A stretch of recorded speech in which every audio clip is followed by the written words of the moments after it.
Good morning, another beautiful sunny morning at Silverstone, just preparing for qualifying coming up ahead, starting at just over 15 minutes from now. And of course this year it's a very different format of qualifying for the Blancpain Endurance rounds. Silverstone is absolutely at its prime, late spring sunshine, temperatures around 20 degrees yesterday, track conditions absolutely perfect. But the format of qualifying for the Endurance this year is so different. John Watson sitting alongside me, Bruce Jones. Perfect conditions, 25 degrees track temperature. We saw that yesterday, rising north of 30 degrees through the course of the day. But light breeze, but beautiful, beautiful day here. Again, absolutely perfect conditions. We're going to see our qualifying section. Absolutely perfect conditions here at Silverstone. Very shortly, we're going to see, I think, one of the most intriguing qualifying sessions of the season. Partly because what we've got is a resurfaced Silverstone Formula One circuit, but also, and I've been doing a little bit of homework, which you might raise your eyebrows at, but when we looked at the top 20 times from pre-qualifying yesterday afternoon, the top 9 times were set by cars with the engines ahead of the driver. Yes, you were picking that theme out yesterday. I've gone through it. The first mid-engine, rear-engine car was the 58 McLaren, Andrew Watson, Colin Edegard and Ben Bellicote. Now, there's a reason for that. And I asked one of the team owners of a mid-engine, rear-engine car. And their thinking is that it's a tyre issue because Pirelli have introduced a revised rear tyre, which was principally there to assist, as we just quickly look at the layout of the Silverstone circuit, 18 turns, 3.6 miles, 5.9 kilometers. This rear tyre was designed to give particularly the mid-rear engine cars a more stable platform, particularly on entry and in the middle of a corner. And it works. It's a brilliant step forward. But those entrants who've got mid-front engine cars have realized, hold on a second, that enables us to do something even more, maybe aggressive with our cars. And consequently here at Silverstone, we're seeing the top 9 cars, mid-front engine cars. There's one of them, the Lexus. Only 6 out of the top 20 are mid-rear engine cars. So what we're going to see in qualifying, whether it's got anything to do with what we saw yesterday afternoon or not, no, we don't know. But one thing is for sure, it's a pretty impressive stat amongst, a circuit which is a high-speed circuit, where it's not just about stability, it's about lots of qualities with these high-speed corners. You think about Copse, mega quick corner, up to the Beckett's Chapel complex, then all the way back down, exit of Club, and then you make your way through until you come back out of Luffield. So it's an interesting perspective. Whether it'll have any bearing on qualifying or not, I mean, probably the most telling thing of all, before I sort of wind myself into a knot on all this, which car pairing was 35th quickest yesterday? Well, with the choice of 50 crews, I'm not going to get it off the top of my head. I could cheat. Go on, tell us. The number 1 WRT Audi, Dries van Thor, Christopher Mies, Alex Riberas. What is the car you'd normally go to in the WRT lineup to be the car that's going to be in the front row of the grid, or certainly in the top 2 or 3 rows of the grid? Yesterday, 35th quickest. So that was the car that won the opening endurance round at Monza on a circuit that people don't think is enormously dissimilar to here. But the key for qualifying is the average time from all 3 drivers. We may have had individual cars with super quick drivers in, like Ewan Hankey going to the top overall in pre-qualifying yesterday. But he's in a Pro-Am lineup, so he's not likely to be overall at the top. It's the full Pro lineups we expected to see, but it's the one with the best balance because there's the average of all 3 drivers' lap times. There's Alex Brundle, he's hoping to do his bit. The Aston Martins fit in with the format you were talking about, front and mid-engine rather than mid and rear-engine.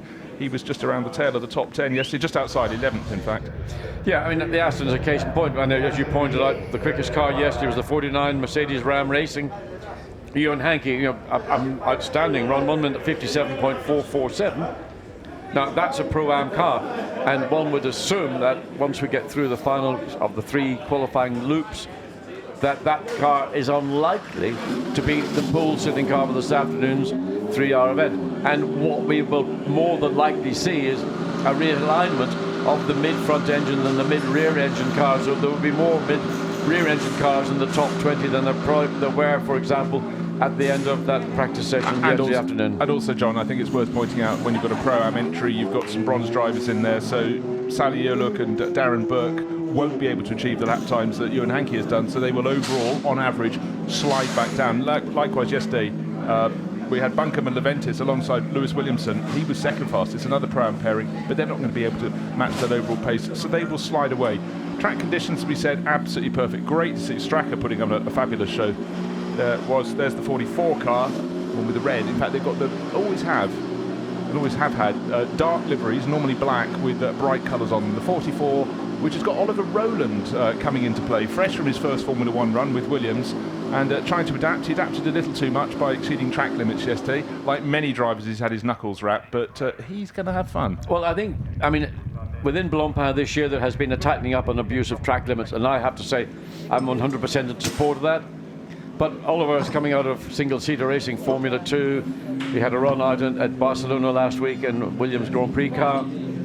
Track limits, to some degree, in Formula 2 and in Grand Prix racing, are maybe not so strictly observed as we're seeing now in Blancpain, and he just didn't realise. Well, there we are, the car that's 35th quickest yesterday. Dries van Toor, Alex Riberas and Chris Vermees, the number 1 Audi, leading the championship by 7 points from Maxi Goetz, Maxi Buch and Alvaro Parent, who were second down at Monza as the Mercedes went strongly. Third place, another Mercedes, Lucas Stolz, Mauro Engel and Jelmer Berman, who nipped through past the 63 Lamborghini right at the end. So Caldarelli, Engelhardt and Bortolotti down in fourth place. Early days yet, but you can see with a 7-point advantage between first and second, it really is the place you want to be finishing to gallop up the order. We had the Jaguar could have placed better. It ended up 5th in Monza, that's why it's 5th on points, but not once but twice on restarts their radio wasn't working and they got jumped, and that was really expensive for them. Yes, I mean, if you have any communications failure, particularly when you've come off a full course yellow or a safety car, you need to be right on the money when it comes to going green, because the second it goes green, you've got to be on it. You've got to be not sort of tuning in, as I said yesterday, to the radio and listening to your favourite, Today program, news, whatever it happens to be. Look at that, Bruce. There's nothing more beautiful. Looking at the championship points, nothing more beautiful. No, you're quite right, John. I know you wanted to cut to the Pro-Am championship points, but Alexander Matchell, very busy fellow this year, racing also last weekend. He was the Blancpain Asia Series, and he took a win there with Maxi Buch. So back from Thailand he is, back here to the glorious sunshine at Silverstone. Rob Smith, Derek Pearson, Seb Morris going very well. They're second in the Pro-Am points in their Team Parker Racing Bentley. And then for Ferrari, Andrea Bertolini, with his teammates Nick Homerson and Louis Michiels pushing along. But on home ground, you'd expect the crew that are in fourth place, Williamson, Chris Buncombe and Nick Leventis, to really be giving absolutely everything to try and gather a whole lot more points. Lots of friends and family here at Silverstone, the team based just around the corner. But it's advantage at the moment for Matchell, Salikov, and they sit at the top of the table on 25 points. A load of others. Look, Marcus Finkel, he's helping Mark Rostan and Neil Stevenart. Neil Stevenart had a big moment at Monza, went very, very wide indeed. But Marcus, who can just do anything he wants in an Audi, will certainly drag that grouping upwards.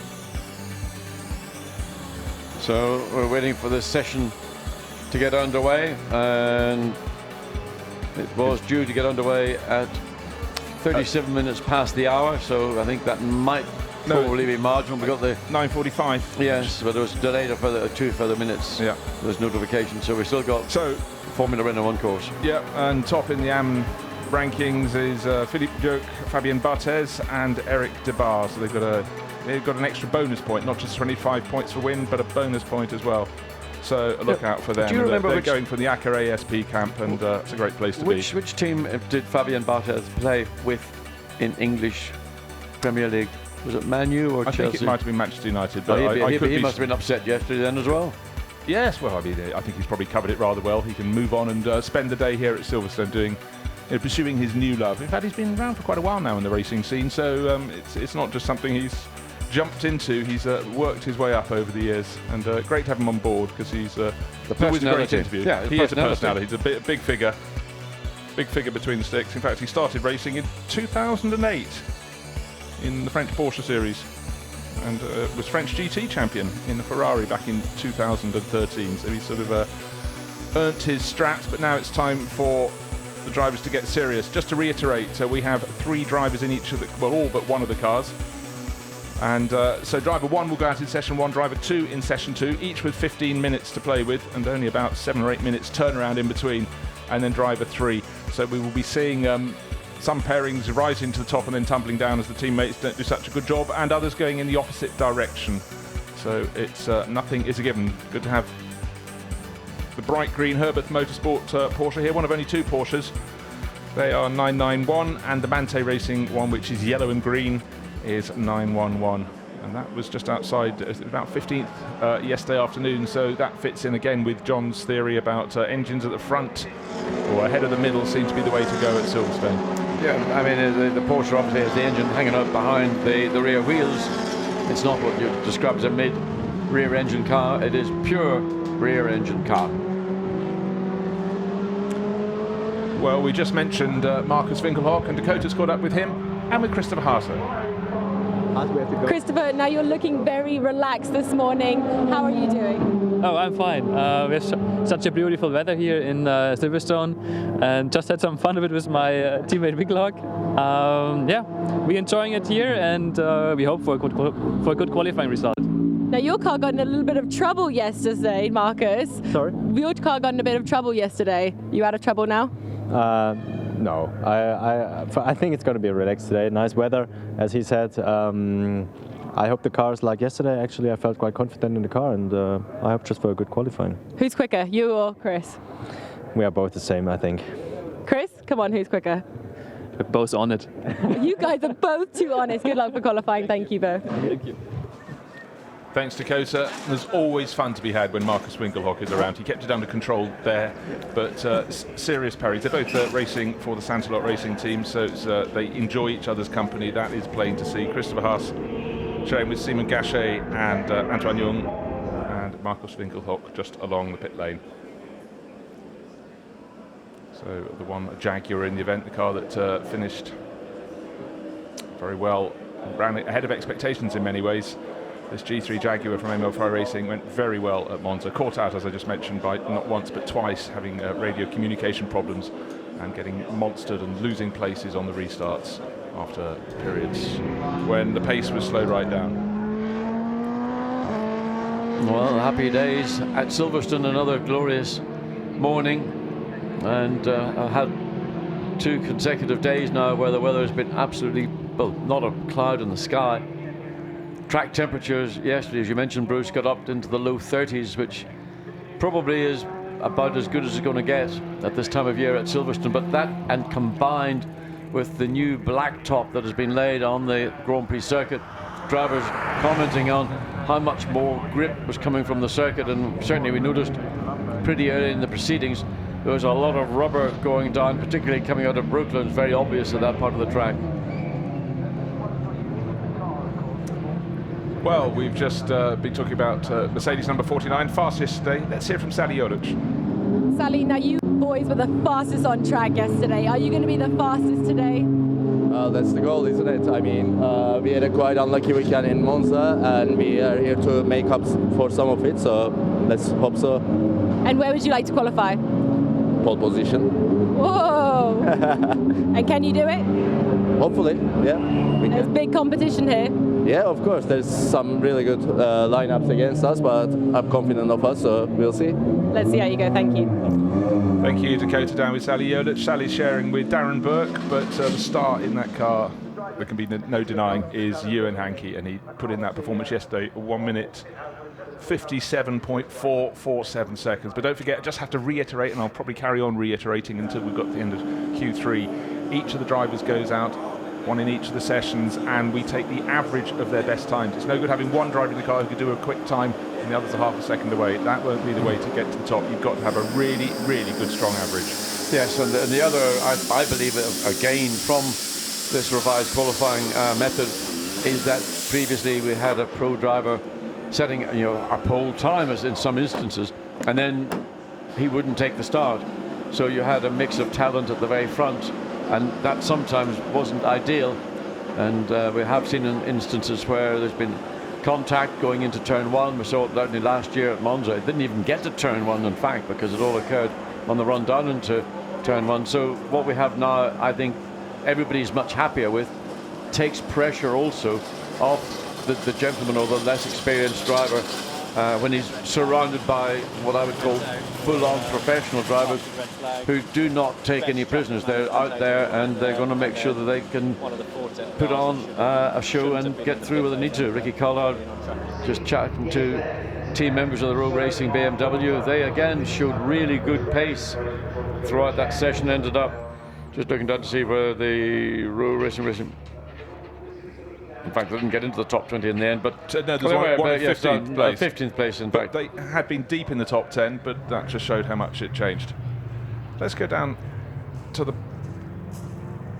paddock again. And one of the cars that went very well yesterday was Team Parker Racing Bentley, and Dakota's nipped down and caught up with Seb Morris. Seb, British GT champion of 2017, but Blancpain is a much different game. How are you going to compete here? Doesn't faze me, we're all right. I think we're looking really quick yesterday. Both my arms, Rob and Derek, are doing a very good job, and the old girls still got it. So hopefully we can push to be at the front today. Very well. Good luck. And just to reiterate that Seb Morris is sharing with Derek Pearce and Rob Smith. Rob, who enjoyed great success with Dries Van Toor, winning the GTE AM class at Le Mans last year, so they have a bit of a relationship, but right now it's good to have that Bentley still here. Team Parker Racing enjoying running those for the last couple of years. I'm not sure the late W.O. Bentley would appreciate one of his current products being called the Old Gal. He's not around to He complain. would call it the Old Gal. Oh, the Gal, sorry. Yes, Gal, not a gal. I'll take myself Gal. out. And anyway, they myself a finished up shoe-in. 22nd, and they were 1.1 seconds away from that fastest lap by Ewan Hankey. And just looking to see, in fact, the top 19 cars yesterday morning or yesterday evening were covered by just under 1 second. And I mean, well, what's the surprise? We know it's competitive, and to be 1 second down and be down in 19th place is a bit of an eye-opener. As we look at the 31 Bentley sitting resplendent. Well, when referring to an old gal or an old girl, it's of course the previous generation Bentley. It is now the we're looking G1, at the contemporary Eagle 7 and 8 from Team Bentley, Team M Sport. Okay, so we're starting 5 minutes late. That's the message at 09:50. It's just 2 minutes away from now 7 and 8. And the story for this weekend is the fact that Guy Smith, one of the 3 drivers in the number 7 Bentley, showing with Jules Gounon and Stephen Kane, this will be his last start for the team. So he's going to finish on home ground in his 17th year of being a Works Bentley driver. Massively illustrious career. Of course, the most famous win of all was 2003 Le Mans when he won the prototypes, but he will be handing over to South African racer Jordan Moore. So it's going to be an emotional and hopefully a very special race meeting for Guy Smith in the number 7 Bentley. It's always a difficult moment for a driver when they consciously decide that this is my last race, whether you're a GT driver or a single-seater driver or whatever, because it's sort of, once you've made that commitment to say I'm finished, you wake up the following day and you might think, well, did I really mean it? Because what am I going to do? What have I got to look forward to? And it's that, being a part of a team, being on the inside, being a driver, the commitment, the physical side of it, the mental side of it, you have to go and do your training, the dietary side, very much more scientific, of course, today for everybody in the pit lane. And it's why you might think, I don't have to worry about getting to an airport or getting to a circuit or picking up the rent car. Actually, believe me, it's quite hard, and it's a sort of cold turkey that Guy Smith has opted to go down. My view is if you want to stop racing, do it in a more gradual taper. Find another, maybe GT4, for example, which is very strong right now in Great Britain and growing globally. Maybe do something in GT4 and act as the senior driver in a young driver pairing. But it's that cold turkey aspect I find not ideal. No, I think it's also stepping away. You've always been part of a team. You've worked with lots and lots of people, and then suddenly, necessarily, you're in a world pretty much on your own, unless you get an ambassadorial role. But it's still not the same. It never will be the same.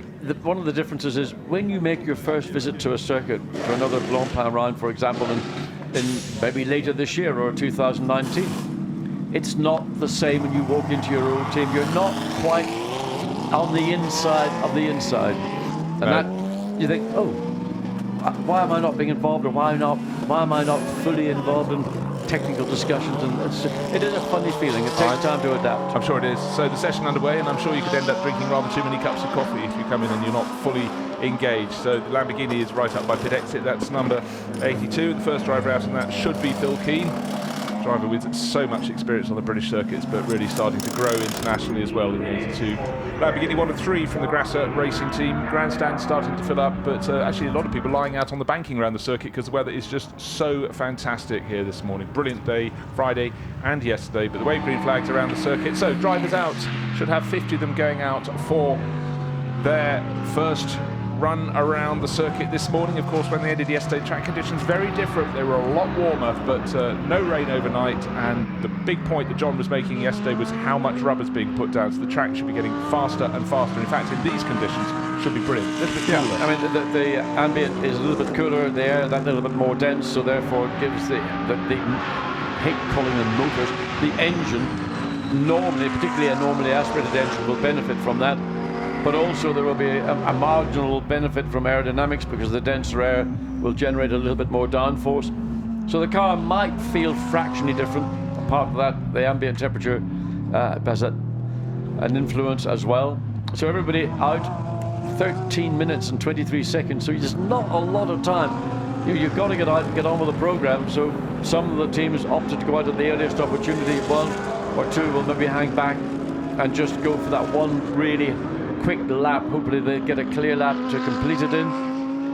But however you cut it, John, there will be 50 cars out on the circuit, and that's more than a crowd. So there will be drivers who just don't get themselves into a clear space on the circuit. The first car out ought to be one that has the most space to play with. That's looking at the 78 Barwell Motorsport Michele Beretta driven Lamborghini.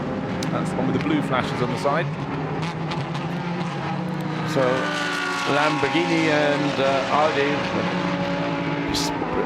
brands under the same umbrella of the VW Audi Group, V10 engine, and share a lot of the common components.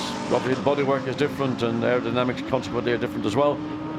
But 2 extremely well sorted cars, mid-rear engine cars as opposed to the mid-front engine cars which dominated yesterday's second practice session. So 76 first car we have picked up on a flying lap, so we'll get a gauge, if you like, as to where the track is in terms of lap time. It will take a couple of laps, maybe 3 laps before we see times probably getting close to what we had on Saturday afternoon. Yes, we ended up with the best lap of 1 minute 57.447 seconds by the number 49 Ram Racing Mercedes. That should be out in the hands of Darren Burke at the moment. So the first flying lap, actually, Dries van Tor, number 1, 2 minutes 22. But ignore that, that doesn't really count. That's just including leaving the pit lane.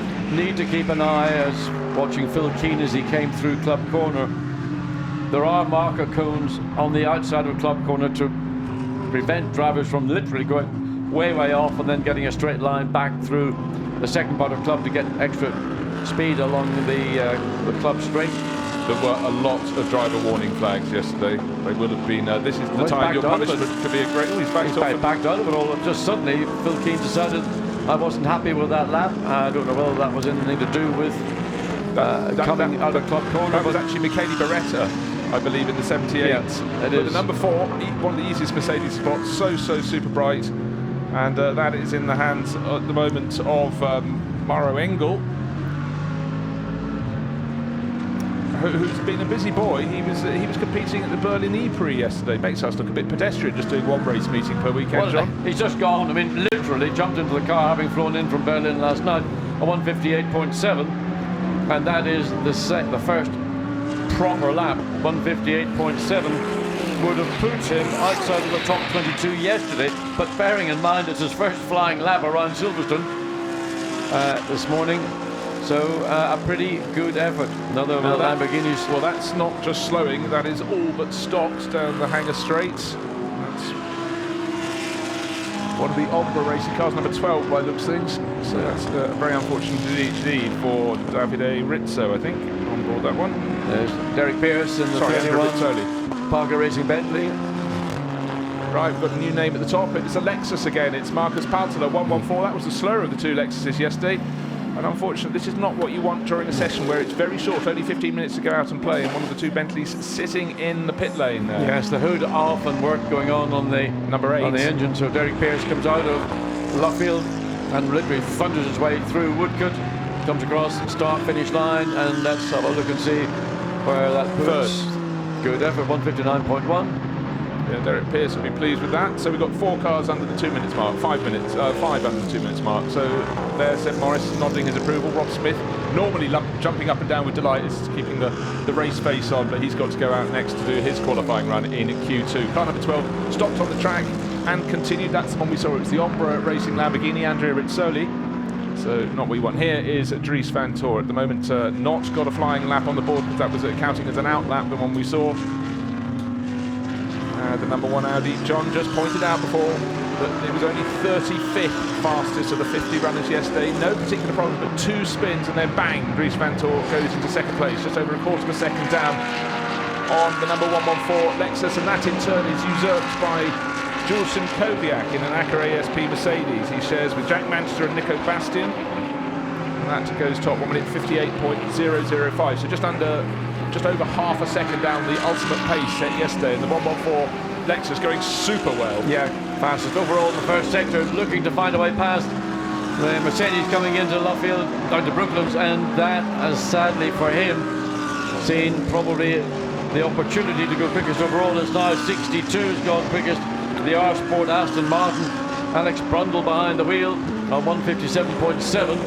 So a very good time indeed. That is 2 and a bit tenths away from the quickest time yesterday. Yeah, and quicker than his quickest time yesterday, so very much going the right way. So it's great to have the R Motorsport team on board with these 2 fabulous looking Aston Martins, and got support in the paddock for them as well.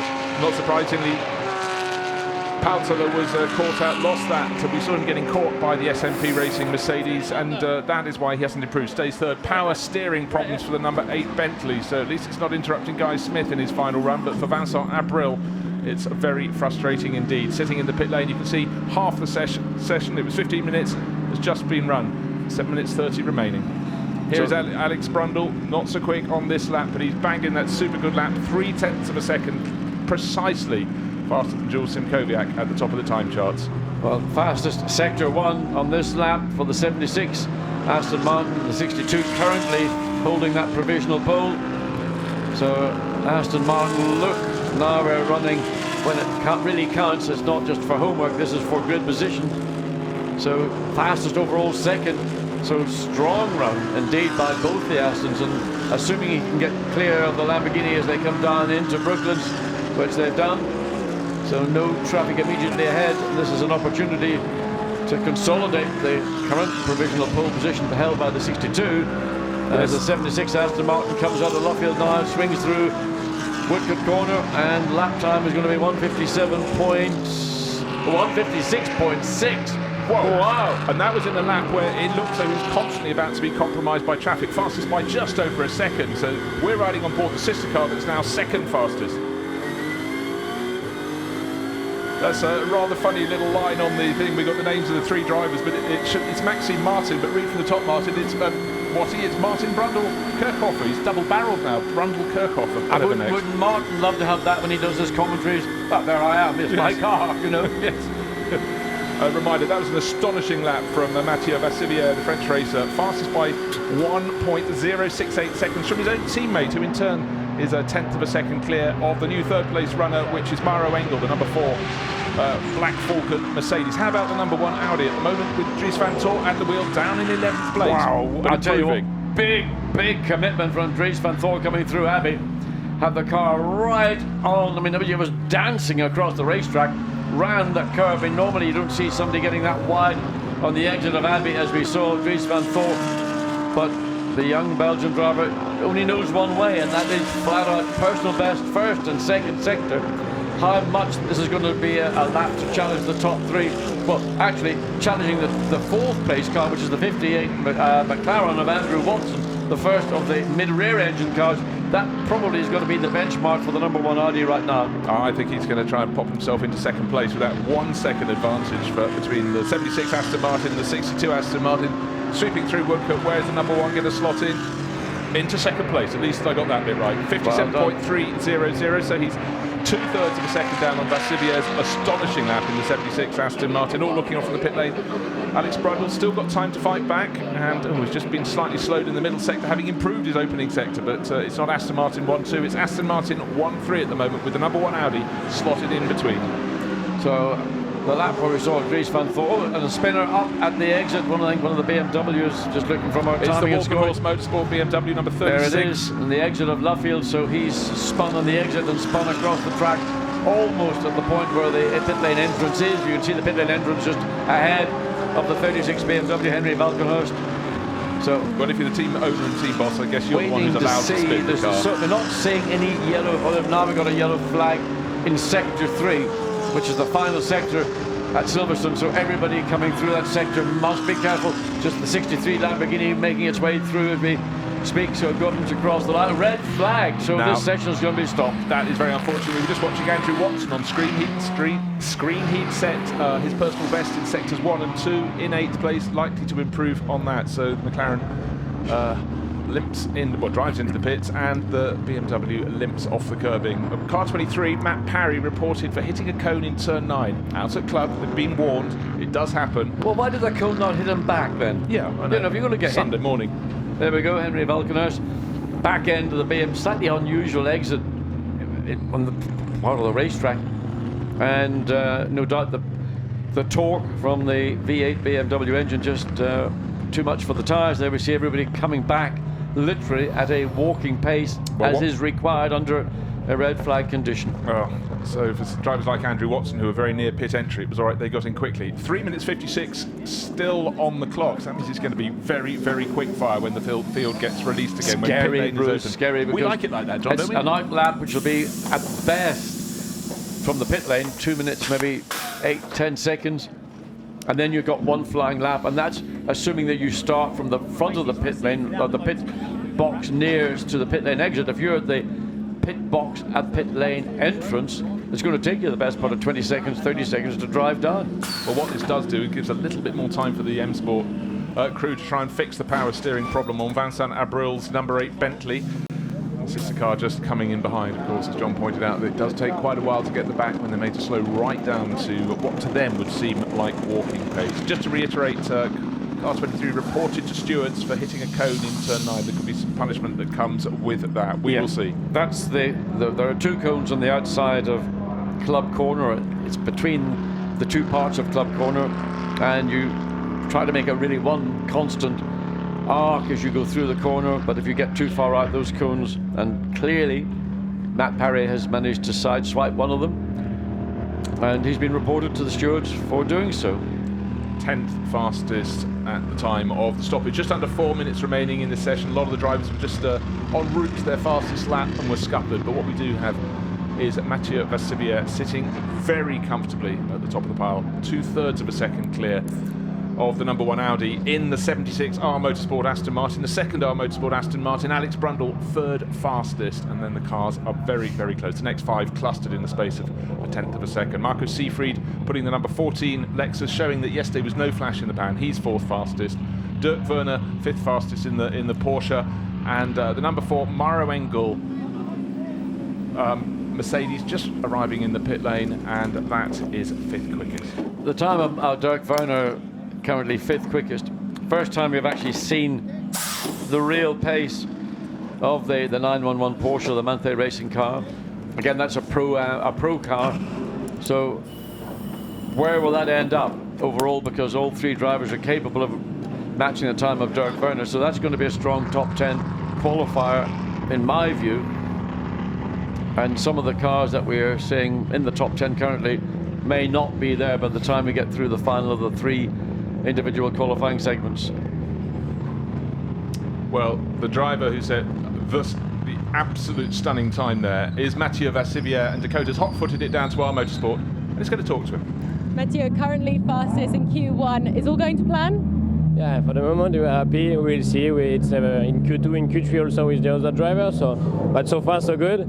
I overtake also a car in my lap, so I was pretty happy of my lap. Just the last sector was a bit hard, but yeah, really happy about that. And we will see where you end up at the end of the quali. Now, how cool is it to drive an Aston Martin at Silverstone? It's fantastic. It's really good. We have a good weather, a good car here in Silverstone. So yeah, all the British we are behind us, so it's cool. And who's next in the car? Who's next in the car? Will be Jake. So Jake and Nicky. So yeah, I hope that we will do everyone a good job. So finger crossed. Good luck, thanks. Bruce, it's interesting, just in the good old days of sports car racing in Great Britain, Silverstone used to be a circuit, a Jaguar circuit, whereas Goodwood down in the south coast in Sussex, well, I didn't mention the Duke of Sussex, did I? But that was very much an Aston Martin circuit, and it's funny now, I think all that that stuff is all gone. If you're quick everywhere. Yeah, and in fact, just listening to Mathieu, who's clearly not going out again, he set his time, gives the team more chance to sort it out. When he talks about the calibre of his teammates in that 76 Aston Martin, Jake Dennis next and Nicky Team, that is a very, very strong trio of drivers. And in qualifying, that is what you look for, as well as, of course, when you extend your legs in the race. But 0-5 on the windscreen of the 911 Manto Racing Porsche, as you said, that wasn't looking likely at any point yesterday. Not dissing the drivers at all, but clearly just trying to get that dialed in. Fred Machiavicki had some hairy-leery moments in that. And Dirk Werner sharing also with Romain Dumas, who's been there, seen it, done it. But great to have this mixture of cars up at the front end. So the 911 Porsche, we're looking to see where it was. Well, we're green again, John. Yeah, so okay. Cars out on the circuit, and already a minute at the time has elapsed, and some of the field already down at Stowe. And look at a gaggle of six cars heading down into Stowe. They've got to make themselves space, but what they really need is just to get past the start-finish line in time to start this flying lap. That's all they need to do, but they need to make space for themselves. Well, there's a car that's made a bit of space for itself, the 63 Lamborghini. I'm assuming it's Mirko Borgos's, it's Andrea Calderaldi in the car currently. So that car has 8th quickest time to date, 1.2 seconds slower than the Aston Martin, but only half a second slower than Dries van Voren, the Audi, who is second quickest. Yeah, so it looks to me that the 76 Aston Martin's time is almost beyond reach currently, other than maybe one of the pro entries find something magic when they get up and do their run. Well, by benefiting of having the garage closest to pit exit, the 82 Lamborghini Grasser Racing entry, Phil Keane on board. He is the first driver in that line of cars. He has got clear track, and down in 18th place, nearly best part of 2 seconds down on that fantastic lap from Mathieu Vassivière. But I would reckon Phil Keane in a Lamborghini around here should be good, definitely for the top 10, but probably, I would think, we might see him fleetingly go up to about 5th or 6th place if this lap is a good one, but he's certainly got the space to play. The sister car behind, so both Lamborghinis benefiting from that pit lane exit, clear racetrack. So for Phil Keane in particular, it's a personal best. So Sector 1 is an improvement, currently down in 18th place, lap time 1:58.5. So I think we might find him half a second will move him up to the tail of the top end if he can get 3/4 of a second. First part of the lap, yes, it's his best, but it's not that good though. Just watching on board the speed and the gear shift as they come along, which is now the start, he's finished straight for the Grand Prix, 230 kilometers per hour before he turns in to Abbey, drops down to just under 200 kilometers per hour, and then gets the car straightened up before you go into this complex of farm, then up into the loop. It's interesting, John, to see how the top teams are handling it. The top 5 runners have not bothered going back out for the final few moments of this session. They're obviously thinking just give the team time to settle down, get the next driver on board. But of course, down at Grasser Racing Team, you can see Ezekiel Perez, Compank and all the team just looking down to see how Phil Keane is doing. The 19 car that's running behind, how that's doing, and also the 63 car, Andrea Caldarelli in that. But keeping the cameras on, Phil Keane set a 1:58.5. Before the red flag was flown. You can see the clock has ticked its way up to the end of the 15 minutes, so the checkered flag is now hanging out on the start-finish straight, being waved right in the face of 82, so he didn't quite get, if he'd been 2 or 3 seconds faster, he could have, earlier onto the track, he could have got one further flying lap, but where did that move him to? Up to 9th. Yeah, I mean, he's into the top 10 currently, which is better than being done in 18th, so a few more slots being changed. There's the 63, the sister car, Andrea Caldarelli behind the wheel. So 63 is currently in 9th, so you got the 2 Grasser Racing Lamborghinis 9th and 10th as we stand. Alex Fontana in the Jaguar S-Type, or XK, I should say, not S-Type, yeah. XK. He's in 15th position, hasn't finished his lap though, down to 16th, coming around to complete it now, sweeping through Woodcote. The Swiss flag on the nose of the Emil Frey Racing entry, the Jaguar G3 as they call it. Looking for movement, it comes up to 4th place. That was a really, really good finish there from Alex Fontana. So pace at Monza, pace at Silverstone for the Emil Frey Racing Jaguar. And good to see that the racetrack is responding. More track time we're getting, the quicker the times are beginning to develop. And knowledge of the circuit certainly helped. Ricky Collard has just gone up into third place ahead of Fontana. So it's Vassivier in the 76 Aston Martin, the number 1 Audi of Dries van Toorn. Ricky Collard Jr. up into third place in his 98 BMW, and the 54 Jaguar in fourth, and the second of the BMWs. You talked about their progress. Jesse Krohn into fifth place. So changes in those few minutes that remained. Nobody challenged the almost out of reach lap time of the 76 Aston Martin. Still 0.6 of a second ahead of second place Dries van Toorn. And I mean, when you get, I mean, to have a 0.6 of a second advantage in a Blancpain qualifying session is almost unheard of. We've got 2 more qualifying sessions to go, but that gives that car, that team, massive latitude for the second and third drivers when they get in for their qualifying slots. There is the 62 car. Alex Brundle put that car. It was at one point quickest. It dropped down finally to 10th or 9th place, still just a second behind the sister 76 car. So Maxime Martin and others, as Maxime Soulet in the number 8 Bentley, wondering what is happening. Did Vanton Avril get out or not? Or are they still trying to Sandy Suchek getting suited to go out? Did that number 8 Bentley get out eventually or not?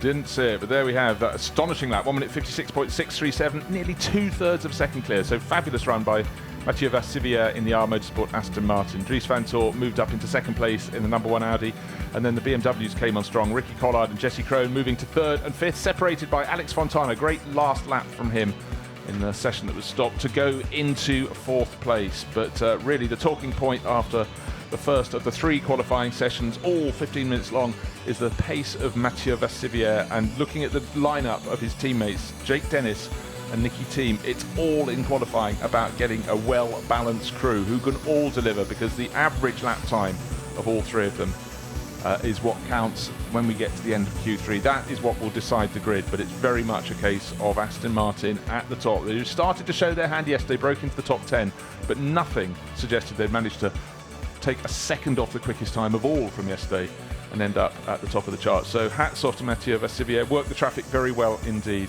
And with 50 cars coming out to play, still running down the times on the screen, and Alexander Matchell in the 333. Ferrari going very well indeed in the Pro-Am class, but not quite matching the pace of the Ram Racing Mercedes, which is up at the top of that timing page in 25th overall. And just looking all the way down to the bottom, we have to go to a further timing screen to get to see who was last of all. Car 42, by the way, will be reported to the stewards for hitting a cone in turn 9. That's at Club, and that was Chris Buncombe. They're certainly very, very hot on that this weekend, looking out to see who's trying to steal an advantage. And in the end, of course, 49 cars set a time. A number 8 Bentley did not, because power problems. So let's go down to Aston Martin world, because Alex Brundle is with Dakota. Alex, P9 for you. How are you settling into Blancpain? Getting there. First lap this morning was pretty good. We popped up to the top, and then I didn't quite get the second lap in that I wanted. But yeah, making progress every weekend, and we're in the hunt now for the other 2 guys. So very much in with a shout. So we'll see what happens in the next 2 sessions. Now the Aston Martin looks like a great car to be racing on Silverstone. You've definitely got the pace there.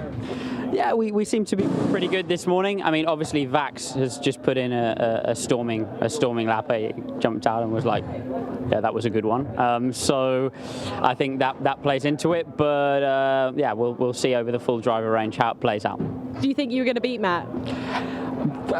From yesterday, we look close, but like I say, it's all about how the laps work out in qualifying. The most important thing is to put in a lap without track limits in the ballpark of where we need to be, because it's the average that counts, obviously, for the grid position. So we're there or thereabouts, and the other 2, I'm sure, will do a great job now. We shall see. Good luck. Thank you, Dakota, and always good to hear from Alex Brundle. Also to watch Alex, because his face tells 1,000 stories. As I just loved the expression he drew, reproducing what Mathieu Vassivier had when he took off his helmet. It's like a mime artist. Yes. Your expression through hands and face and eyes. Now, looking at the 54 Jaguar, we had a spin, and the Jaguar was very close behind. The 36 Walkenhorst but BMW wasn't given a push, but the fact the bodywork was being checked on the front of the Jaguar suggests it could have done, and it's under investigation from the stewards. Well, I'm not entirely sure there was a hit there. Difficult to tell, but what was clear to me was the 36 BMW, in relation to where it ought to have been on the racetrack and the exit of Luffield, didn't appear to be in the right part of the racetrack. We didn't catch that little snapshot until just now, so maybe there was a little bit of contact. Now it's the left front of the car that's having some attention paid to it, and just trying to think of where that, if there had been contact, what it would have been. It may have been just a very light little touch, whatever it was. Certainly the Jaguar was close to that BMW. If we can really get it slowed down. The BMW is already going. The Jaguar clearly is very close. Whether the contact occurred prior or post, if there was contact at all, it's difficult to tell. We need to. I would have thought, though, John, it would have been the front, the other side at the front that would have had the contact. I think if there was contact, it possibly would have been once the BMW was spinning and the tail came round. It may have been that the contact came as a consequence of an independent spin rather than the cause of the spin. But for the Emil Fry Jaguar racing team, there's been nervous time because they do not want that time taken away, because obviously you need fast times for all of their drivers, but that was fourth quickest. Indeed. So they'll be particularly protective of it. But qualifying 2 ready to be underway in just over 15 seconds, and we'll have another 15 minutes. Let's hope there's not a red flag in the middle of this, because certainly a lot of drivers would have felt compromised by the timing of the last one, because in session number 1, because they had just set their fastest first couple of sectors, saw the flags and had to report to the pits. The lap therefore wasted. But good to see people enjoying themselves out around the circuit. Conditions continue to be perfect. A very, very light breeze, but it's a beautiful late spring day. The cars you can see already going out onto the circuit. 15 minutes to go and play. And in Emil Frey world, they're just discussing whether there was contact or not up on the pit wall there. That was Alex Fontana running across. Now, making space on the circuit, John, is hugely important. Yes, we've got 5.901 kilometres or 3.6 miles to go out and play, but 50 cars, they can soon crowd it out. Oh, well, what usually happens is you get bunching. You don't get everybody equally spaced around the 3.6 miles. I'll call it in the old school, you'll call it in the new school. It is always a problem when you have got a large field of cars on the circuit, even of this length. And Silverstone is one of the largest circuits currently in use, Grade 1 circuits around the world. So you have to time it. That's part of the skill of the management side of running a team. And then once you release your driver, he also has got to do his job and make sure he can almost modulate where he is in relation to car ahead or a car behind, so as he doesn't find himself running into or being put under pressure from somebody running directly behind you. So Neil Stevenart, driver who had a massive off-track moment to Monza, got away with it. Very light damage at the Lesmos, really starting to pick up the pace. But what he has right now in his Sansalot Racing Audi is space around him, so he can settle in, get the heated closed tyres, and then build up towards a flying lap. And the clock already 1.5 minutes and 15 minutes ticked away. It's not the friend of the drivers, the clock, through the course of the session. Number 26 car, Mark Rostan did the first session, and Neil Stevenart now, they hand over to a guy who's super, super handy, which is Marcus Finkelhock in Q3. Indeed, so there's still a lot of people hanging back in the pits now, whether they're just going to go and have that one flying lap, so it'll be an out lap, a flying lap, and come in. You know, that's the gamble in taking that risk. You may just find yourself caught in a group of traffic, and that could just be the end of your lap. Well, we're just going to catch up with Alex Fontana. Did he hit that BMW? Alex, just quickly, did you actually hit that BMW? Sadly, I did. It was unfortunate. It was not my intention. It wasn't very clear what the driver wanted to do. I realized it was an amateur driver, but I thought that we could have finished the lap near together. But in the middle of the corner, he decided to lift to go to the pit box. But at the moment, I didn't know that he wanted to go to the pit lane, because the pit lane entrance is very far away from the last corner.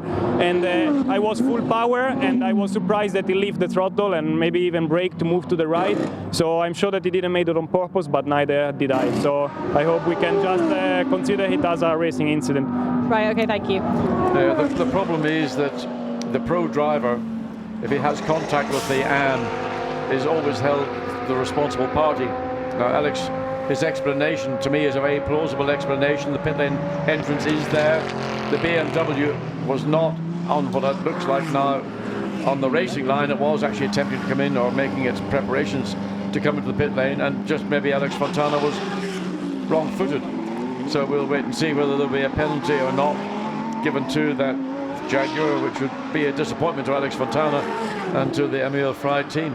It would. On these small things, races can turn around, and certainly if your qualifying performance puts you down in down the order in a 50-car field, not where you want to be. So the second driver in the number 1 Audi, first of all it was Dries van Toorn, now it's Christopher Mies, and fastest of anybody in the first sector, fastest of anybody in the second sector is Niels Stevenart at the moment. Here we go. And now that's been bettered enormously by... Christopher Mies has got fastest first and second sector, but also Jules Gugnon looks to have a purple in first sector, so the timing and scoring is really having to work overtime to catch up with these pro drivers in particular, going purple, purple, purple in all 3 sectors. Now with 50 cars out to play, well, we want all 50 out, the good news they all seem to be, because the number 8 Bentley seems to have had the power steering problem repaired. Andy Soucek out on the circuit. Vincent Abril was a driver who was frustrated. So what sort of time can you see for Chris Mies? 1:57.575. Don't forget, the Aston Martin went into 1:56, but that was the first example of a flying lap from Christopher. And that lap time between Dries van Toorn and Christopher Mies in the number 1 Audi puts them provisionally at the top of timing and scoring. So all of a sudden we're now seeing maybe the true picture, not the one we saw on Saturday morning or Saturday afternoon, but it's beginning to evolve into something which we're maybe more familiar with. 27 Pro-Am Ram Racing Mercedes up into second place as well. And now it's been knocked down to third because the 24 Ryder Youngstars, Lamborghini Gallardo, and now Jules Gugnon has got the quickest overall in the Mercedes. Well, that number 7 is the quickest car overall between the 2 drivers that have so far participated. Yeah, now the difference there, of course, John, is that it might have the fastest lap in this session, but it only puts them third on aggregate. At the moment, it's the number 1 Audi from the number 114 Lexus, Stefan Ortelli at the wheel, and then Jules Gugnon bouncing over the curbs in this new for 2018 Continental is in third place. But suddenly we have the 62 Aston Martin to the top, because Maxime Martin has combined with the work of Alex Brundle, and they're on top by just under a tenth of a second. But of course it changes because the sister car, albeit with the wrong name on the timing screens, is now at the top of the screens, but because Jake Dennis in that. The 76 Aston Martin had such a benefit, the 0.6 of a second advantage over the remaining field. You'd almost find it impossible not to see that car overall quickest in sector 2, and that's currently where it stands, fastest car of the 2 sessions so far. So it's the 2 Aston Martins in Q2, 1 and 2, and the provisional second row in this session alone. The 2 Bentleys, 8 and 7. So good to see them showing their pace. And Jules Gugnon really pressing on. He's going faster than on his previous lap. Appears to have a little bit of traffic up ahead of him, which could compromise him, lead him to back off. But hold on, red flag. We've got a red flag. Yeah, and he's backed out of it round at the loop. So a red flag has been. We can't see anything from our commentary position, looking towards Brooklands, Luffield. So there is one of the Lamborghinis, and the 78 Barwell car, and at the wheel of that would be Sandy Mitchell. And you can see the signal, the SC boards at the side of the circuit, and that's quite a long way off the track. I mean, I think try to work out where it is. Well, that's at the Maggots-Beckett's complex, but I don't know how he's managed to get that. We saw one car go off. One of the, I forget what it was, an Audi. We had a Ferrari that got stuck in the gravel, and Audi drove right through. He's gone. That's coming into Maggots, through Maggots into Beckett's. Yeah. So it's ended up way to the right, almost getting to the barriers. So it's the second car this weekend we've seen in that part of the racetrack. So everything has been neutralised under red flag. 8 minutes 50 seconds remaining. Now, of course, what that does for the number 78 Lamborghini crew is it means that when this session restarts, people will go fastest. He's 20th in this session. That time will tumble down the order, and it really will hit the aggregate combination. After 1.5 of the 3 qualifying sessions, it's the 2 Aston Martins from SRO Motorsport, number 76 and 62 at the top of the charts. The number 1 Audi is in third. There's Mark Lemmer of SRO Motorsport instructing Sandy Mitchell what to do so they can get the car back to the garage as quickly as possible. Down the pit lane, the 911 Porsche not in the top 20 in Q2, not in the top 20 in the combined classification. But don't forget, they didn't go out at the end of Q1. Fred Makiavicki will be very handy when he gets out there, but it's when the session will be restarted. That's the question. I think you keep your car in the shade as long as you can, and then get it towards the exit to get on this track as soon as possible. So the Snatch crew will get to the Barwell Lamborghini as quickly as possible, remove it. Whether they will enable that car to get back on track we've seen cars. We saw Stephen Kane, for example, in Bentley number 7 get into the there. It's been pulled. Usual story with loads and loads of this, and this occasion it's grass in the air intakes, the brake air intakes. So will they pull it behind the barrier, which is looking to me as if that's what they're proposing to do, and that will mean that that car will have no further proceedings in. Well, in Q2, and the question is, will they have time? Because there's only an 8-minute gap before Q3. I was going to get it back. I mean, what you're saying, cars going from left to right, that's the exit of Aintree to go down Wellington Straight. So there's a little access road at that part of the track. So it was the entry and transition from right to left to go through Beckett's, where the Lamborghini then lost control and went over the grass and probably just about clipped the gravel trap in its process. Well, if they can get it going and fire it back down the Wellington Straight, the other cars are still returning to the pits. They have to come in at fixed speed. You cannot exceed that. Well, you can, but you get in trouble if you do. So for those that got their cars in earlier, they've had a chance to settle things down. The Aston Martins seem to be back in situ, and the last handful of cars just going into Luffield now. But it's very much a case of Aston Martins to the fore. Fantastic that from Maxime Martin. Fastest in queue, 1 minute 56.982 seconds. Jake Dennis in the sister car, 1 minute 57.112. But Jake Dennis's time, combined with the best time of his starting teammate Mathieu Vassivière, gives him an advantage of nearly half a second on aggregate over the 62 Aston Martin. I mean, the Aston Martins are the only two, well, team members, but brands who have managed to get into the 1 minute 56 seconds around the Silverstone Grand Prix circuit over this weekend. I mean, this is a very, very dominant performance from the Aston Martin, so I'm not sure what we're going to do. I don't know how our sport are going to have the... I don't know what to say. I mean, it's just so much quicker. Really, most impressive, most impressive. I mean, we expected yesterday's best time to be bettered, 1 minute 57.447 by the Ram Racing Mercedes of Ewan Hankey, and now we're green again, so number 27 appears to be the first car out, one of the two Dyco Lazarus Racing Lamborghinis. That should be the Portuguese racer Miguel Ramos at the wheel of it. So one of the Bentleys makes its way through, and the two BMWs very early out as well. Andy Soucek. So Andy Soucek third in this session. But overall, the number 8 Bentley are not anywhere on the overall timing screen because they didn't set a flying lap in Q1. That is going to really scupper their hopes. I mean, Andy Soucek did a 1 minute 57.5 on his first flying lap, which actually has him in this session third quickest overall. But of course, the car didn't get out in session 1. So how that will be resolved is interesting to find out. Yes, I'd be interested to see how that works, because an average of 2 drivers isn't surely allowed to count against an average of 3. We do have 1 2-car entry in this field, but I'm sure they could work out what to do with Matt Griffin and Duncan Cameron in the 51 Ferrari. So great to ride on board with the Bentley, but as you can see, plenty of traffic up ahead, not what Andy Soucek would have wanted.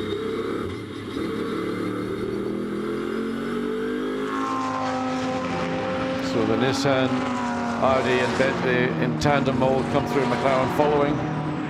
So they come out of Club Corner as we look at Dirk Werner as he looks across at 911. Fred Machiavicki behind the wheel of that car right now. So if you've just turned on and go, what country is this in with all this wonderful weather? It's Great Britain, it's Silverstone. It's been like this for 3 days now. So the cars look fantastic. The people camping around the circuit have got wonderful conditions to stay overnight and spectate in. But right now, for the drivers on board in Q2, it's about keeping their focus, keeping clear of the other cars. BMWs were very quick out in this train. Jesse Krohn in the background, considering how they're going to slot in to the overall order, but they have yet to put in a very quick time in this session. I'm sure in terms of pace they can, but they've got to do it. The clock continues to count down. 6 minutes and 40 seconds remaining. Good to see the 911 on the track. Fred Machiavicki, he's going out to not just try and set a fast lap, but to make sure he does it without interruption from any of his rivals. Well, 911 hasn't made it into the top 20 in the combined so far, but we have yet to see a time from Fred Machiavicki in this car. Comes across, he's got a relatively clear piece of racetrack ahead of him, and that would be good news for the Frenchman. So 2 cars being reported for hitting cones. One is 144, which doesn't exist, so it's either 44 or 114. I plumped that it's the Emil Frey Lexus Racing 114, so that'd be Stefan Ortelli, and 89 at the moment is Acker ASP Mercedes in the hands of Eric Debar. Hitting cones, fast lane procedure after red flag under investigation.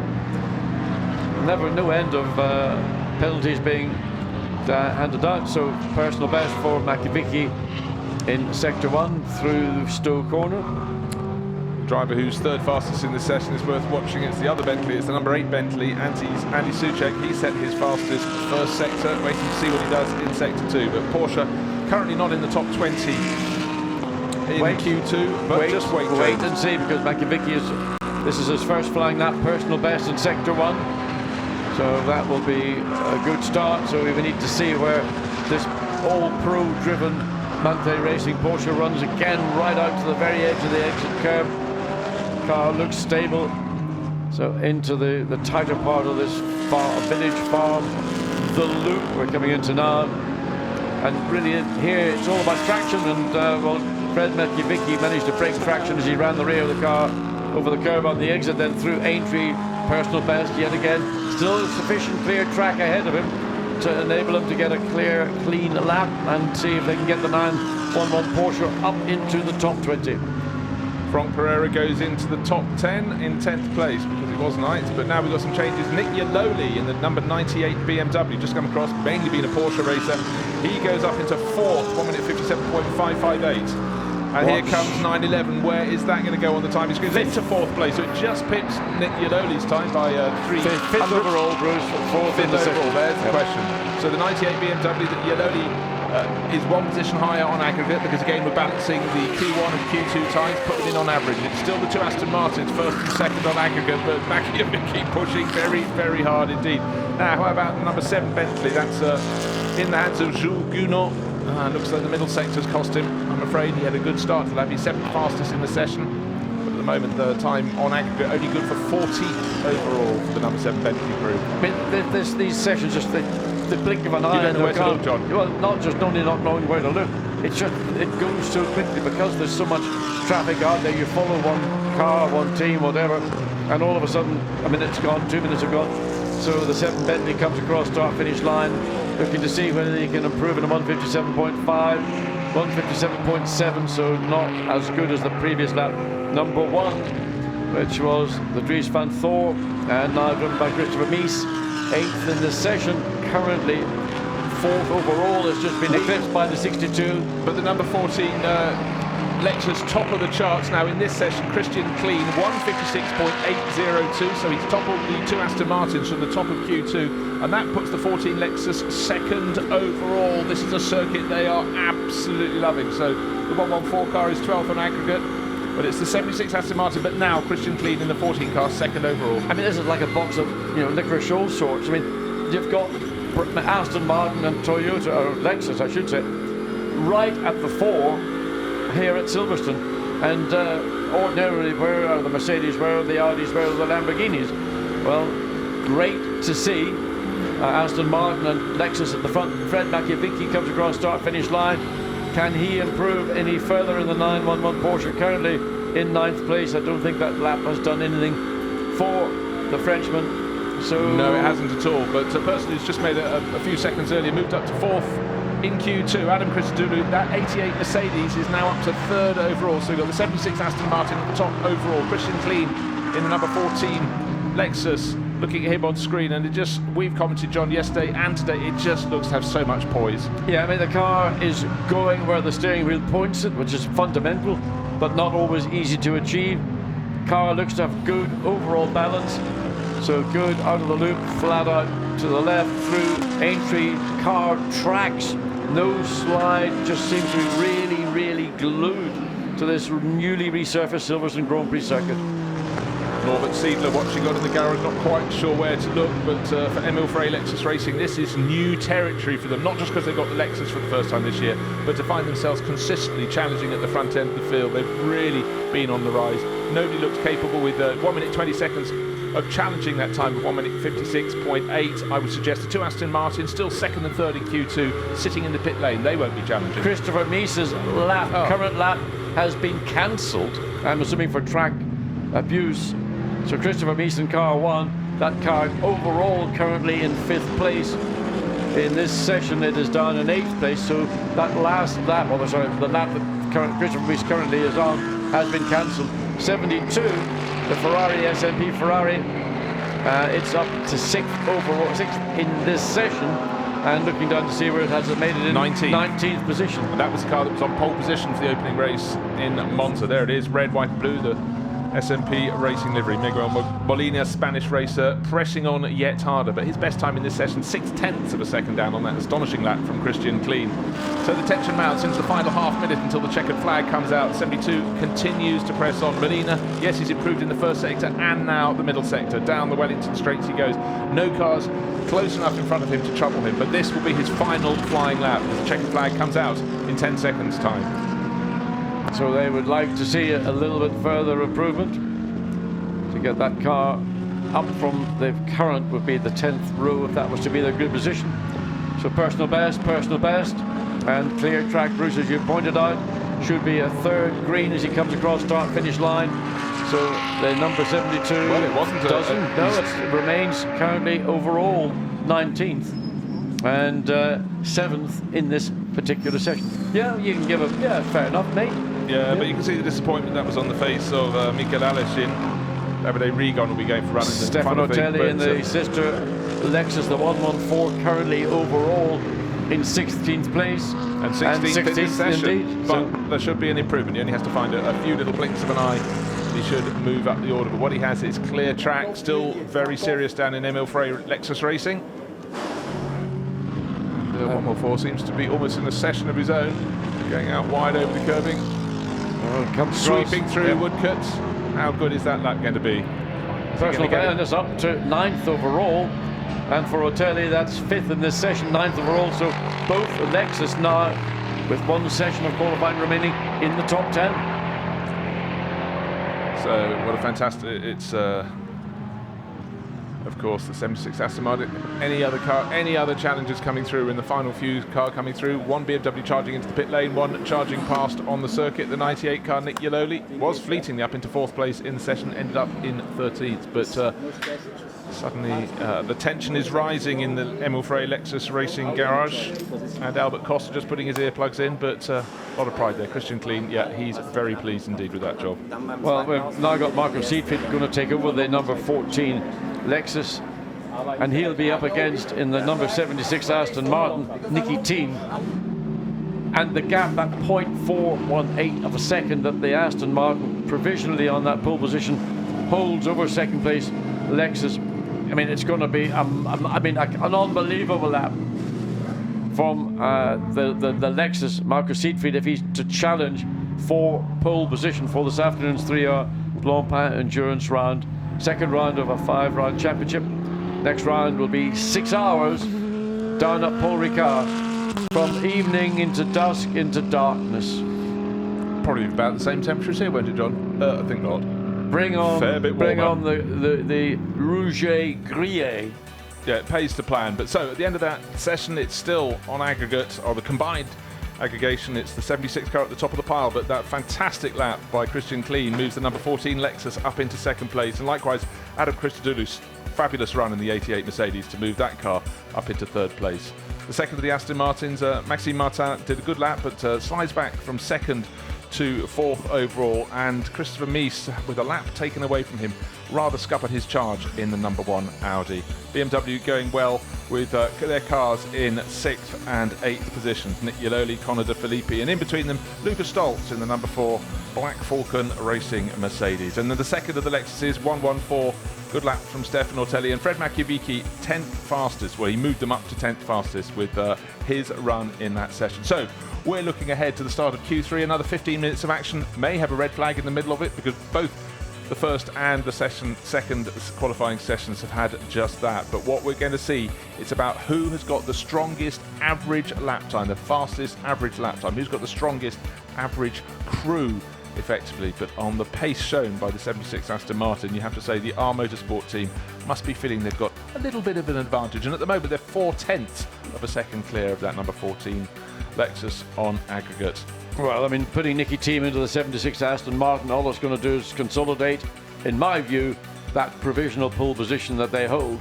It's then going to be the battle behind with Christian Klein, who's just, or the Lexus, the number 14 Lexus, the 88 Mercedes Raffaele Marcello will be behind the wheel of that.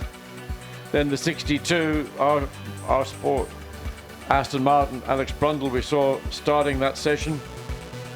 And then really the gaps between second and 14th place is half a second. Well, the Lexuses have absolutely been flying, and Dakota's nipped up the pit lane and she's caught up with Christopher Klein. Christian, now fastest in this session today. You were really quick yesterday. Are you going to be able to get this on pole? We hope so. Marco did a good job already in the first qualifying, P10, now P1. I mean, the car is just mega this weekend. It really unleashed some potential and some performance of the car. We knew the first couple of races will be hard for us. It really works nice here in Silverstone. Now we just have to wait for the third qualifying. We have Albert Costa in the car, who's bloody fast in qualifying, and I think we have a good chance to be very up there at the front. What do you think it is about Silverstone that makes the car just so great? It's the track characteristic which just suit the car. All these medium and high-speed corners works very nicely on our car. We as a team know the track very well as well, so that all helps to be up there with the top guys now. And now do you feel that you've completely understood how to work with the Pirelli tyres? Yeah, it took us quite a long time. I mean, 3 race events, we were figuring out how to get the car in the right window with these tires. And seems like we got here. The new asphalt helps us as well. It's a little less bumpy, a lot of grip. That all helps to unleash the performance of the Lexus. Good luck. Thank you. Well, there's a happy camper, isn't he? It certainly is, and I always like it when you see a teammate just popping past and tweaking their ear as they're on camera. It's good to see that level of banter and camaraderie. Yeah, well, Albert Costa will be going up against Nicky Team, so 2 very capable drivers in 2 very strong cars. Let's enjoy. So this esprit de, whatever the expression, esprit de corps, that's it. In the Lexus team, really taking a massive leap forward. Track temperature up to 30. Well, been hovering around that anyway. When it was 26 at the start of the day, or not start of the day, ambient 21. Went out. So what is it now? We're coming up to 10:45 in the morning. I mean, it's only going to get warmer as the day progresses. So expect to see track temperature up to maybe even middle 30s, and ambient up another couple of degrees. There's Nicky Team, and a driver who, you know, I certainly feel is not underrated, but just I don't know why he hasn't been picked consistently. Now he's in the R Sport Aston Martin team.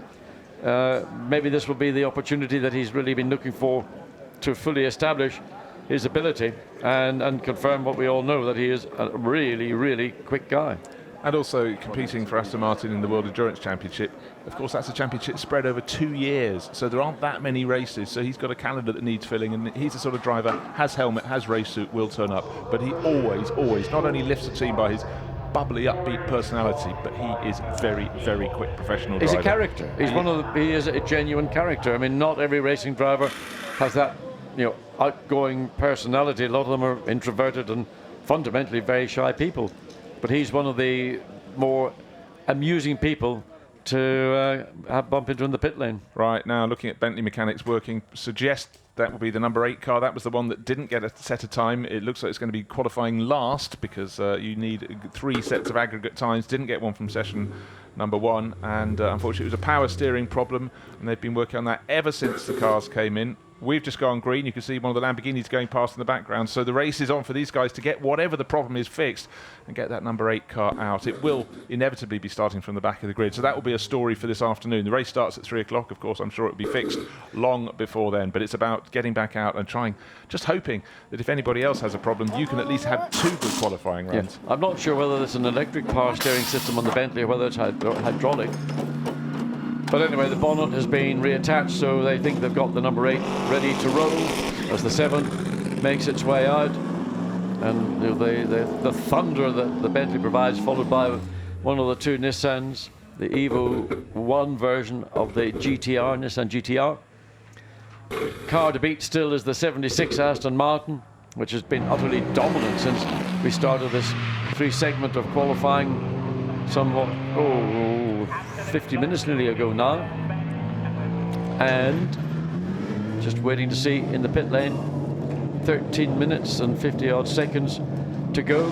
Not a huge amount of movement from the pit lane. The two Ronaldi Ferraris, just one makes its way out the 333 shortly off the jacks, and it'll make its way back out onto the circuit. So a bit more activity coming from the pit lane, but it's the 87 Mercedes coming around club on its out lap. Love that thunder, you know, it really, really, you can feel the ground shake if you're actually out on a corner. Now, Nico Jamin had a really good run. It's running in the Pro-Am class, but he is very much the pro in that car, and he set some almost session-topping times yesterday in the morning, so that the pace is there in his hands. So we'll see that car going towards the top of the time charts, I'm sure, in Q3, but overall, when balanced with his teammates, that will, of course, peg him back. But he can only do what he can do. Yes, Stroll Moore goes through in the 22, Nissan the 7, and I'm assuming that's Stephen Kane. So, indeed, it is. So, the Ulsterman, third of the 3 Bentley drivers, and the number 7. He had a spin yesterday, unexpected and uncharacteristically, possibly, in Copse Corner. Not a corner you really see too many people spinning. Maybe something under braking, and maybe another car trying to get around it didn't quite work for him. Slows right down, looking for track space. He doesn't want the 22 Nissan, which is the next car up, to come into play. Or of course he can't control is by the time he gets to Copse, who's coming out of the pit lane exit on the run up into Maggots and Beckett's. So hard on it now, gets the drive, straightens the car up as much as possible on this out lap, and this will be maximum attack from Stephen Kane. Yeah, really trying to get the best exit speed from Woodcote. Great to see the heat shimmer up to Copse, and again, from the frontal angle, you can't just tell the sheer speed of these cars. There's a slight rise on the exit, but as John predicted, he can have a car pulling out, and he should be able to go past it. Looks like the Black Falcon Mercedes, I think. Yes, he manages just to get through, and a little bit of a bobble as he goes from left to right in Beckett's, then the exit at Chapel, and the car hop and a skip and a jump as it... Yeah, thanks, Guy, you've just given the illustration to the way words I was putting. So that normally, you don't see an awful lot of that. So whether that's a damping or whether it's a combination of circuit, this has been resurfaced, but there's always been a small ripple on that exit out of Beckett's into Chapel, and Guy picked it up, and we picked it up too. Yeah, it's not often you see an Englishman out gesticulating a Frenchman, particularly a Gounon, but Jules Gounon alongside was the second of the gesticulators down there in the M Sport camp. So waiting for the first flying laps to come through, but what Stephen Kane has done for himself is give himself a clear sector of track to go out and play. Quickest in that second sector was, I'm going to say, it was Matt Griffin. That's now been eclipsed. So the Bentley number 7, we're back with it as it makes its way up into, or through farm, into village, then up to the loop. Let's see whether Stephen Kane, in spite of that hop, skip and a jump coming out of Beckett's, the car looks pretty good in a minute, but the traffic ahead, so he's getting a brake light indicating that he'll get through pretty cleanly, but the Lamborghini ahead may become an issue. It's just about taking the racing line, and that's not going to help Stephen Kane's case very much, and he's not going to get through. He's had to back out of it. He has backed out of it. He's lost the lap because of a car. Now he's going to have to go through and do the whole thing all over again. That's the rub of the green, and it was a green Lamborghini that was the, I think, the 82 car. Yeah. So Stephen Kane got to 9/10 of a lap complete, and all of a sudden he just bailed it.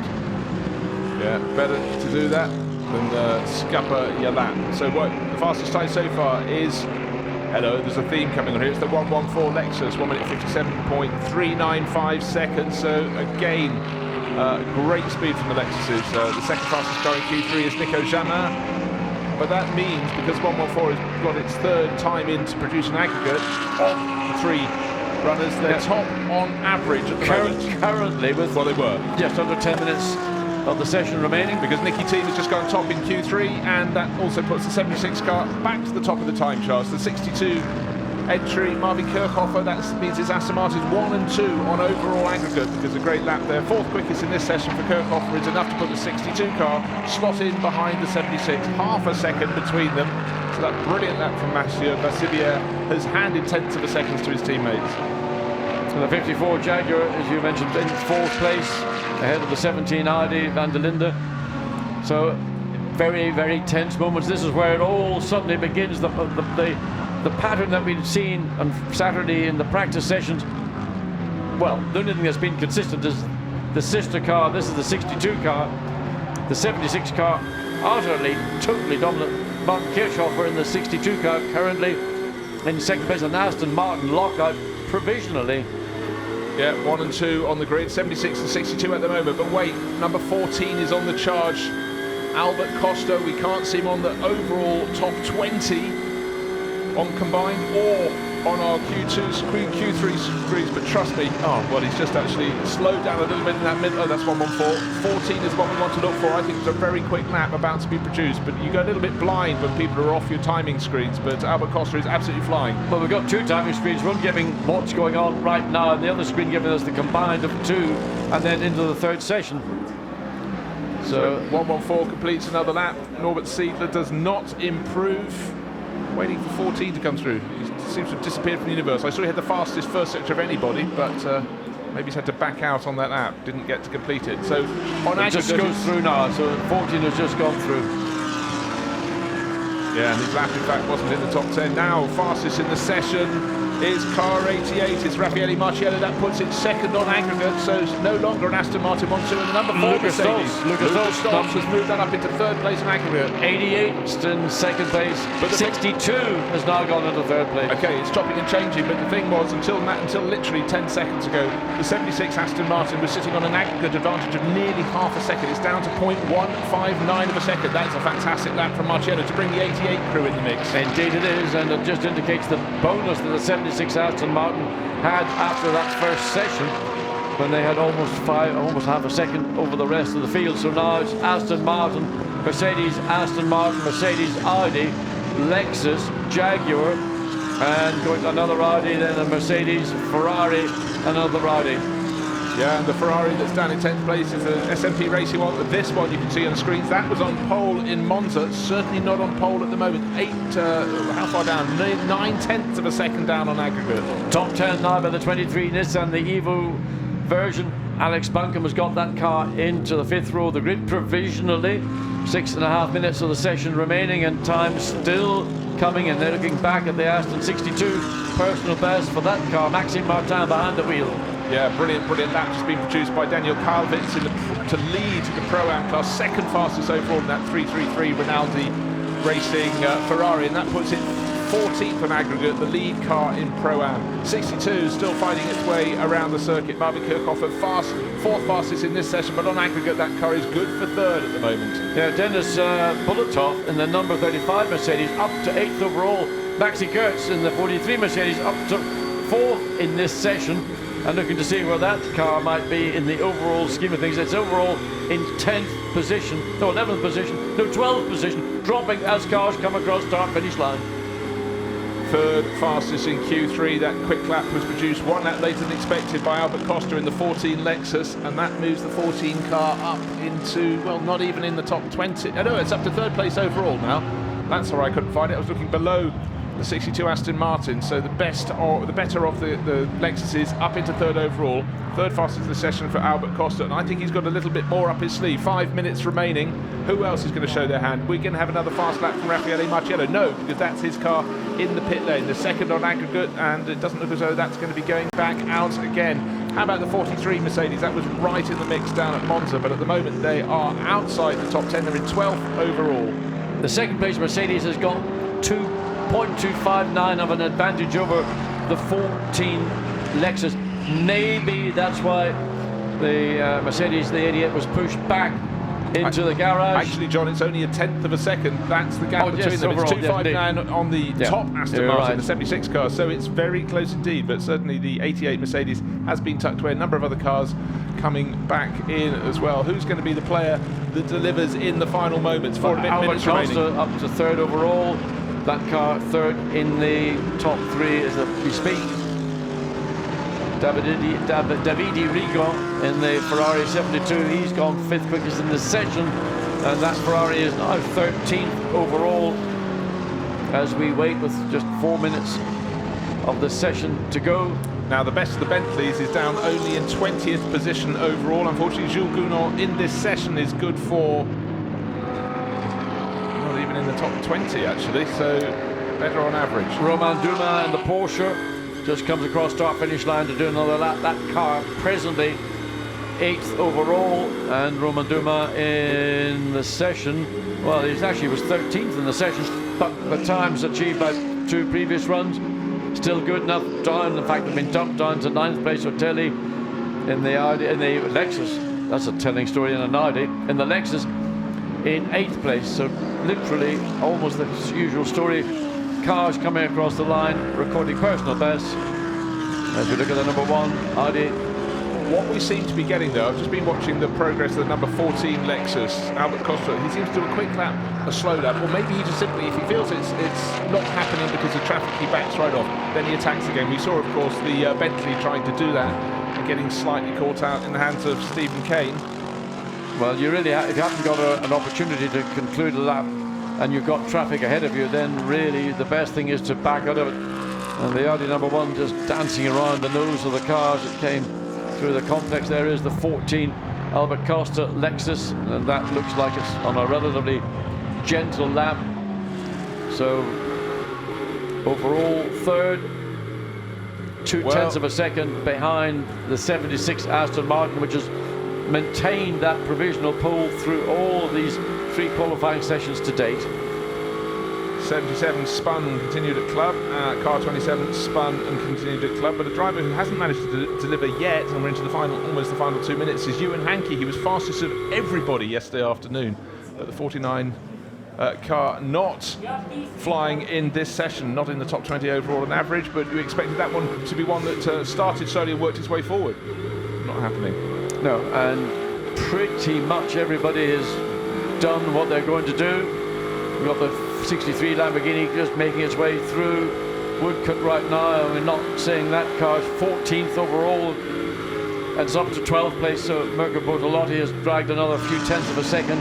Start provisionally on the 6th row of the grid alongside the 35 35 Mercedes, Michael Meadows, Vitaly Petrov and Denis Bulatov.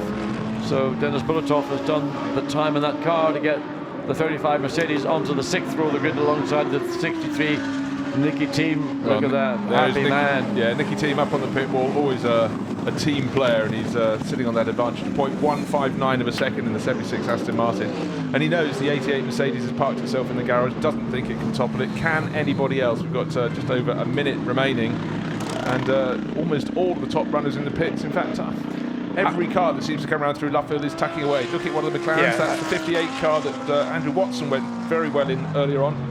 And in this session, it's Ben Barnicoat on board. So anybody staying out late will have the track pretty much themselves. Certainly the Hangar Straight looks great. But Bruce, they've used the best of their tire, be it a used set, but most likely a new set. So they will pretty much, I was saying, almost every car. 72 just comes across the line one more time. That Davide Rigo, no improvement in terms of overall position, down on the 8th row of the grid in 16th position. There's the 58 McLaren in it. It's going to come. This is the exit of Club Corner, of course. Car 26 to report to stewards for hitting cones in turn 7. We haven't had many reports of that. So a bit of variety. Central Lock Racing cars. So that might be Marcus Winkelhoff. Marcus Winkelhoff, yeah, 26. Well. So any quick times going to change things at the end? Bortolotti improved last time around. One possibility. Romain Dumas comes across the line. Currently inside the top 10 and 9th place. Any improvement in? No.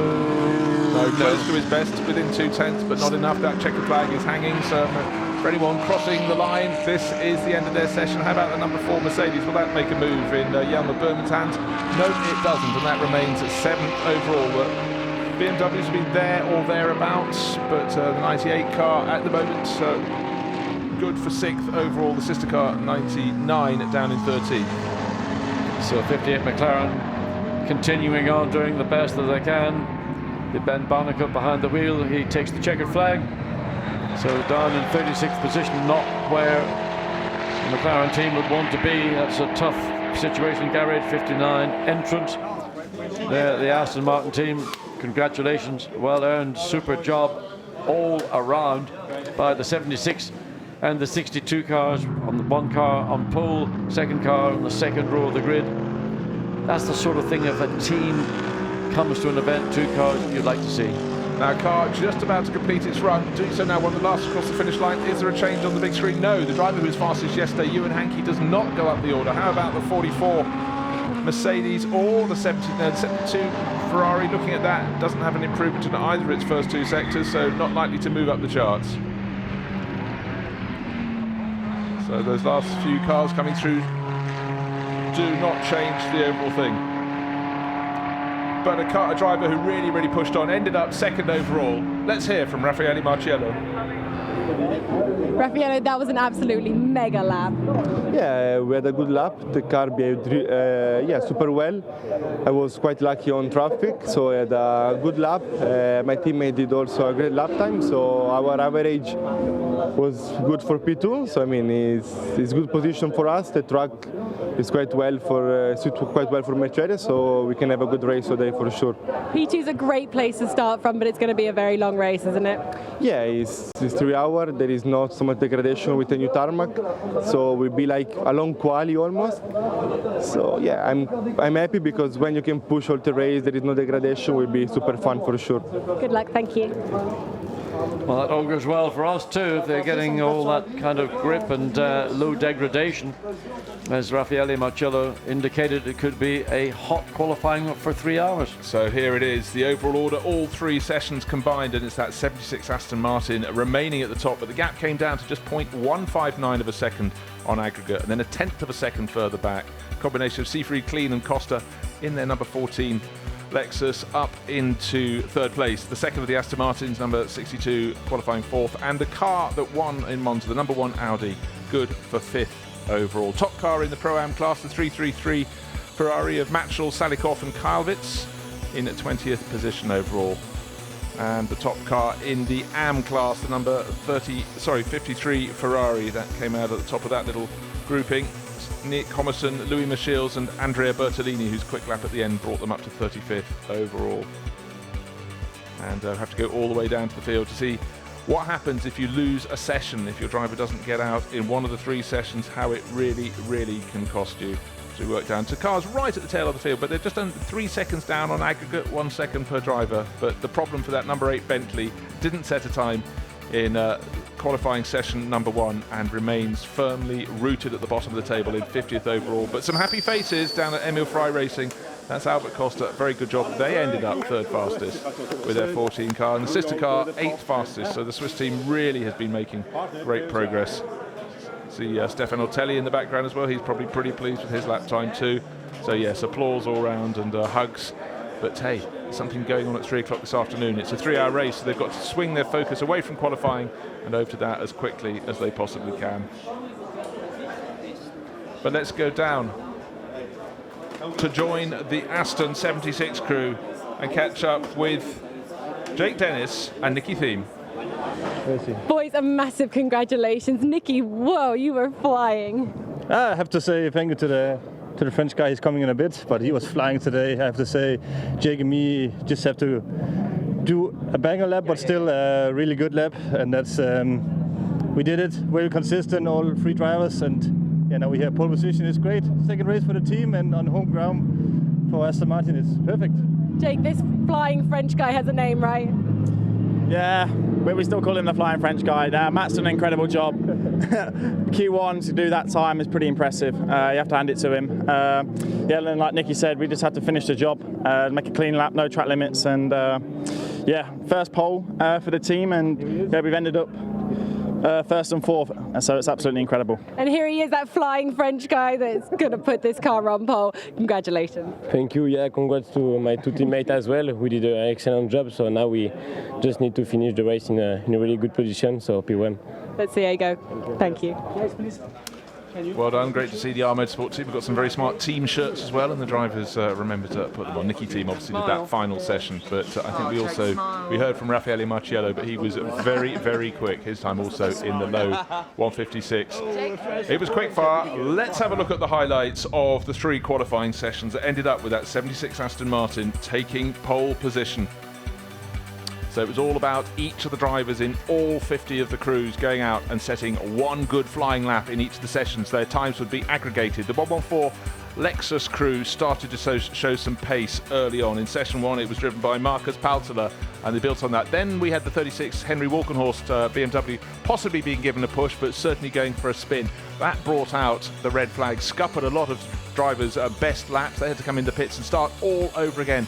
63 Lamborghini crew trying to find the form that seems to have gone away from them this year, and the Bentleys taking to the curbs and really bouncing around a lot. But at least the 7 car was on the track. The sister car, number 8, had power steering problems and was stuck in the garage area waiting while those were fixed. The Team Parker Racing Bentley also really pressed on. The 72 Ferrari from SMP Racing, that was on pole in Monza, but never quite got right into the mix here at Silverstone, where it seems engines toward the front of the car seems to be the way that goes.